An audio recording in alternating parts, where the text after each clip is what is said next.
Cześć!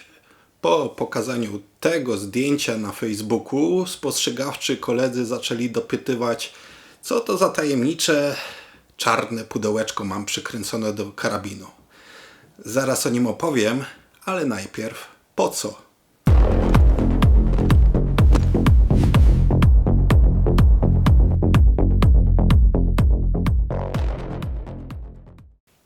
Zanim przejdziemy dalej, mała prośba. YouTube nie lubi takich kanałów jak ten. Ostatnio zbanował Kwiatka. Nie wnikając w poziom merytoryczny jego filmów, po prostu szkoda chłopa. Niestety mój kanał też ma pewne problemy, mimo że nic kontrowersyjnego staram się nie pokazywać. Dlatego, mimo że nigdy tego nie robiłem, bardzo proszę, dawajcie łapkę w górę i subskrybujcie mój kanał, bo tylko w ten sposób ominiecie shadowban nałożony na mój kanał i nie przegapicie kolejnych filmów. Wracając do tematu. Wyobraźmy sobie taki scenariusz.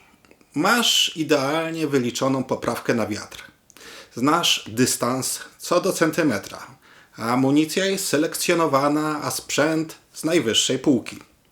Oddajesz strzał, który powinien być idealną dziesiątką, a tarcza pozostaje czysta. Wiatr? Niekoniecznie. Jest jeszcze jeden element często niedoceniany albo całkowicie ignorowany. Mówię o błędzie przychyłu, czyli z angielska o tak zwanym cant error. Wielu strzelców uważa, że trzyma broń idealnie w pionie, ufając swoim oczom. Spójrzmy jednak na tarczę zegara. Czy zastanawiałeś się, ile to jest stopni pomiędzy wskazówką na 12 i wskazówką na 12,1? Łatwo policzyć. 360 podzielić przez 60 równa się 6 stopni. Tak, minimalne odchylenie oznacza kilka stopni, a jak pokażę za chwilę, grawitacja i geometria nie wybaczają takiej drobnej pomyłki. Jak tłumaczyłem w poprzednich moich filmach, pocisk nie leci prosto, tylko po paraboli. Aby pocisk trafił w cel na dalszych dystansach, musimy na bębnie wysokości wprowadzić poprawkę. Wyobraź sobie, że poprawka, którą wprowadzasz na bębnie, to drabina, po której pocisk musi wspiąć się w górę, aby skompensować opad. Teraz dwa scenariusze. Sytuacja idealna, czyli pion. Gdy karabin jest trzymany prosto, drabina stoi pionowo. Pocisk wspina się w górę, przeciwstawiając się grawitacji, która ciągnie go w dół. Pocisk leci prosto do celu. Scenariusz drugi, przechył, kant, w lewo albo w prawo.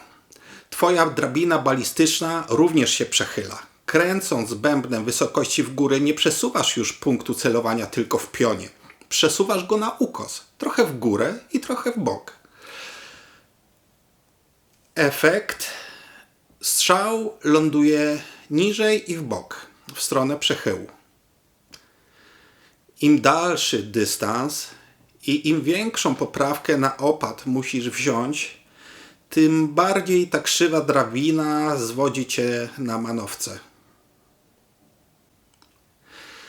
Jaka jest skala tego błędu? Błąd kantowania jest wprost proporcjonalny do wielkości opadu pocisku. Im bardziej stroma jest trajektoria, np. wolny pocisk lub strzelanie na długi dystans, tym błąd jest wyraźniejszy. Weźmy przykład dwóch nabojów. 22 LR to prawdziwy moździerz wśród amunicji. Jest to amunicja bardzo wolna i ma bardzo duży opad. Przy strzelaniu na długie dystanse, np. na 300 metrów, pocisk spada niemal pionowo. Jeśli pochylisz karabin o zaledwie 5 stopni, czyli mniej niż ta 1 minuta na tarczy zegara, błąd boczny wyniesie około 40-50 cm. Przy lekkim przechyle możesz więc nie trafić nawet w tarczę, mimo idealnej pogody. Centralny zapłon 308 Winchester. Pocisk jest dużo szybszy i bardziej opływowy. Na dystansie 300 metrów poprawka pionowa wynosi tylko 50 cm. Przy przechyle 5 stopni błąd boczny wyniesie 4-5 cm. Przy dobrych warunkach widzisz w lunecie przestrzelinę z boku dziesiątki.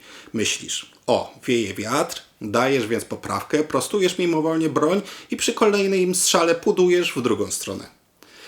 Ten błąd rośnie oczywiście z dystansem. Na 800 metrów nasza wirtualna drabina ma już około 6 metrów. Błąd boczny od przechyłu to znów przy 5 stopniach około 50 cm. Czyli zwykłe przechylenie karabinu może spowodować, że nie trafisz w tarczę. Jedynym sposobem na walkę z fizyką jest poziomica strzelecka, bubble level albo elektroniczna. Powinna ona się stać integralną częścią Twojego systemu celowniczego. I tutaj właśnie pojawia się tajemnicze małe pudełeczko. Dzięki uprzejmości firmy Discovery Optics miałem okazję testować ich prototyp nowej elektronicznej poziomicy. To ciekawe urządzenie, które próbuje połączyć klasyczną funkcję poziomicy z timerem, co jest świetnym pomysłem pod kątem zawodów.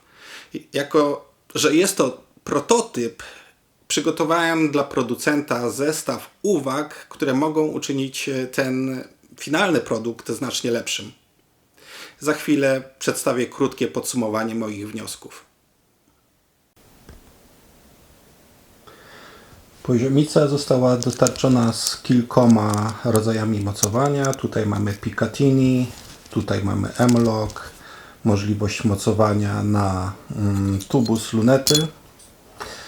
Pierwsze, co rzuca się w oczy, to rozmiar. Producent zdecydował się użyć zasilania w postaci zwykłych paluszków AAA. Prototyp to solidny kawał aluminium, ale w porównaniu do konkurencji takich jak na przykład MDT Sandit albo Shooters Global Pulse jest on po prostu duży i ciężki. Waży około 100 gram, podczas gdy konkurencja waży połowę tego. Ekran to jakiś rodzaj wyświetlacza LCD.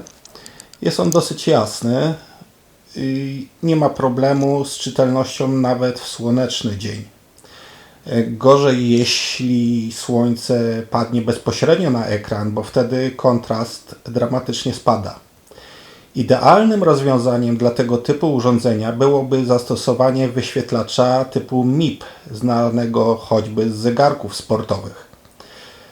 Taka matryca wykorzystuje światło otoczenia, dzięki czemu nawet w pełnym słońcu jest idealnie czytelna, a jednocześnie zużywa ułamek energii standardowego LCD. Wyświetlacz pokazuje nam odchylenia kolorami. Czerwony, niebieski, a idealny poziom, nie wiem czy to widać, to zielony. Wyświetlacz można konfigurować albo żeby nam wyświetlał szczegóły przechyłu, albo generalnie szczegóły tylko lewo, prawo, prosto, albo, i co mi się to szczególnie podoba, to jest poziomica razem z timerem. Możemy sobie ustawić czas trwania strzelania na zawodach i wtedy nigdy nie zaskoczy nas komenda stop. Jakie mam uwagi? Strzelectwo to sport całoroczny, a deszcz często towarzyszy zawodom. W obecnym prototypie nie dostrzegłem żadnych widocznych uszczelek przy klapce baterii czy otworach montażowych. Być może elektronika jest zabezpieczona jakoś wewnątrz, na przykład lakierem ochronnym. Tego nie wiem. Poziomica przetrwała strzelanie w różnych warunkach, ale wciąż odczuwam pewien niepokój. Drugie, co mnie brakuje, to montaż beznarzędziowy. Zarówno wymiana baterii, jak i zamontowanie samej poziomicy na karabinie wymagają użycia klucza imbusowego i mam nadzieję, że w finalnej wersji zostanie to zmienione. Podsumowując, kierunek obrany przez Discovery Optics, czyli połączenie poziomicy z timerem, jest bardzo obiecujący. możemy otrzymać świetny produkt, a znając Discovery pewnie będzie kosztować 1/3 ceny konkurencyjnych produktów. A po zastosowaniu kodu rabatowego, który jak zawsze wrzucę w komentarzu, może nawet 1/4. Jeśli więc myślisz na poważnie o strzelaniu long range, to koniecznie dodaj poziomicę do listy sprzętu zabieranego na strzelnicę. To wszystko na dzisiaj. Dziękuję i do zobaczenia.